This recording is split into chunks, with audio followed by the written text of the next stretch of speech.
Thank you, everybody, for coming to the Aaron Torres Podcast YouTube page. If you could do me a quick favor, see that little subscribe button at the bottom of your screen? Go ahead, click that subscribe button.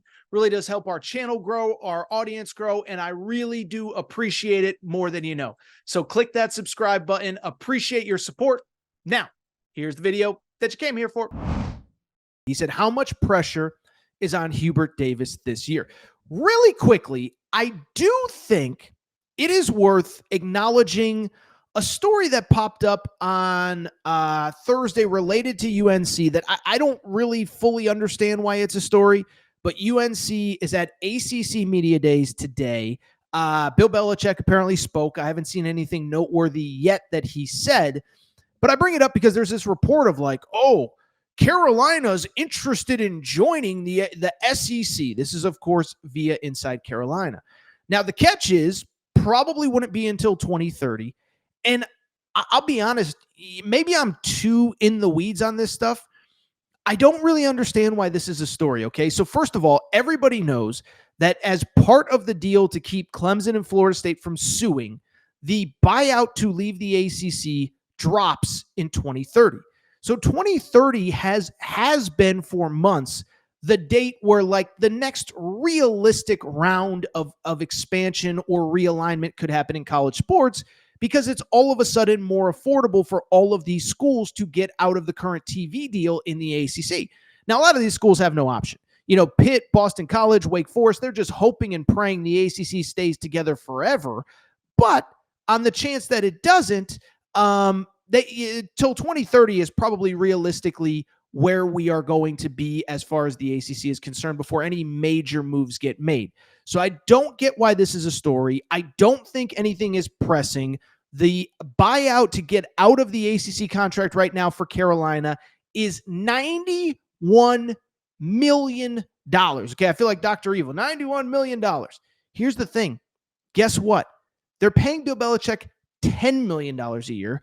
We're going to get to their basketball team that is $14 million this year. Where are they coming up with $91 million? It's a cool headline. I don't think it happens anytime soon. So let's get back to the question. Producer Matt, I'm sorry to keep doing this to you, but please pop up the question one more time. How much pressure is on Hubert Davis this year? Producer Matt says he's convinced that something may be pressing on this Carolina thing. If I'm missing something, by all means, get in the chat, tell me about it. But let's focus on Hubert Davis right now, because the question is, how much pressure is on Hubert Davis? I got revised settlement things. Okay, whatever. We'll get to that later. All right, how much pressure is on Hubert Davis this year? The answer is a ton, okay? And let me start by saying this. I actually give Carolina credit. I think they have been patient with Hubert Davis. I think they've been fair to Hubert Davis. I think they have given Hubert Davis everything he needs to win. But now, to quote Wedding Crashers, no excuses, play like a champion, you have to win. So the question is, how much pressure is on him? I would say on a scale of 1 to 10, I'd say like a 9 to 9.5. Now let me be fair here. Let me kind of cover this from all the bases, okay? Why is there so much pressure? It's easy. They've not lived up to the Carolina standard. I understand that it's really hard year over year in college basketball to be great every single season with the way the sport is. But these 4 years for Hubert Davis have been very bumpy, very up and down over the course of his tenure there, right? Year one, he takes over. They really struggle into February. Then they get hot late. They beat Duke at Cameron, Coach K's final home game. They get into the tournament. Correct me, Carolina fans. I believe is a 9 seed that year. I could be wrong. But what I do know is they make a Final Four. They beat Duke. It's unbelievable. They play Kansas in the national championship game and lose. That was the first year. Credit to Hubert Davis turning around midseason. Year 2, they missed the tournament. Year 3 was probably the best start to finish deal. They win the ACC, losing the Sweet 16. Year 4 was last year. Struggled out of the gate. One quad one win, easily could have been left out of the tournament, maybe should have been left out of the tournament. And so I bring it up because Hubert Davis has not lived up to the Carolina standard.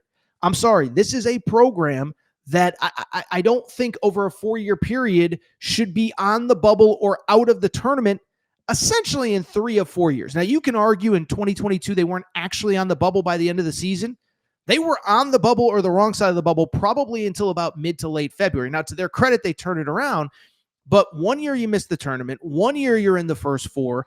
One ACC regular season title, zero conference tournament titles. That's not the standard at Carolina. And I think what's equally as interesting is what has been put into the program this year. Now, this is stuff that we talked about all spring, but I bring it up because there are no excuses anymore, right? When what was it, about early to mid-February, Hubert Davis had that, he was doing his coach's show, and he said the world has changed. I can't believe it, but we need a GM. And that was my sign that he was going to get this year to figure it out. But they hired the GM, Jim Tanner, former agent, coming from the agent world. But that also was like the first sign of, okay, we're giving you the agent, or we're giving you the GM. I believe the GM salary is almost at $1 million, maybe like the 700 to 800,000 range. And then they put together this insane roster that inside Carolina, ironically enough, was the first to report, got paid about $14 million. Now, it's not my money. I don't care. The $14 million is certainly on the high end, but they're probably not the only one that is spent in the $12 to $15 million range on a roster. But now you got to go out and deliver. Now, the good news is for Carolina, I actually, now that all of the pieces are there, I actually do like the roster. You look at the roster across the board. One, we've talked about Caleb Wilson, not Caleb Love. I was going to call him Caleb Love. Talk about Caleb Wilson.